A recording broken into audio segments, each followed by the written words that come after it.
तर नमस्कार, चला मी खानावळ येते ना खरडा कसा बनवते मिरच्यांचा तर ते तुम्हाला सांगते.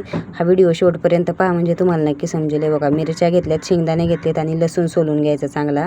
हे बघा कसा छान खरडा दिसतोय, तुम्ही बघूच शकता. भाकरी आणि चपात्या आहेत तर मी टोपल्यात ठेवलेला आहे. तर इथे मिरच्या चांगल्या स्वच्छ आणि धुवून आणि दांडे काढून घ्यायचे आणि लसूण चांगला सोलून घ्यायचा आणि शेंगदाणे चांगले तव्यात भाजून घ्यायचे. म्हणजे जास्त करपवायचे नाही, एकदम मीडियम ह्याच्यावर गॅस बारीक करून चांगलं भाजायचं.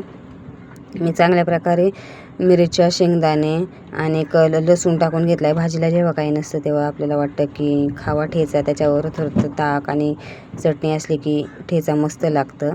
तर हे जास्त दिवस टिकतो ठेचा. हे बघा चांगल्या प्रकारे भाजून घ्यायचं, त्याच्यात थोडंसं मीठ टाकायचं, दुसरं काय टाकायचं नाही. हे बघा चांगल्या मिरच्या आपल्या भाजून झालेल्या आहेत. तर ते बघा इथं मी सगळं काढून घेतलेलं आहे. शेंगदाण्या, मिरच्या थोडे शेंगदाणे टाकायचे. हे मिरच्या चांगल्या भाजून घेते. हे बघा खलबत्त्यात टाकले. पहिलं थोडंसं मीठ टाकलं होतं म्हणून आता थोडं टाकते, जास्त मीठ टाकायचं नाही, खारट होईल. आता खलबत्त्यात कुटून मी चांगल्या प्रकारे नाही का आपली काय म्हणतात ते ठेचा बनवून घेतला आहे. बघा चांगल्या प्रकारे ठेचून घेतलं आहे.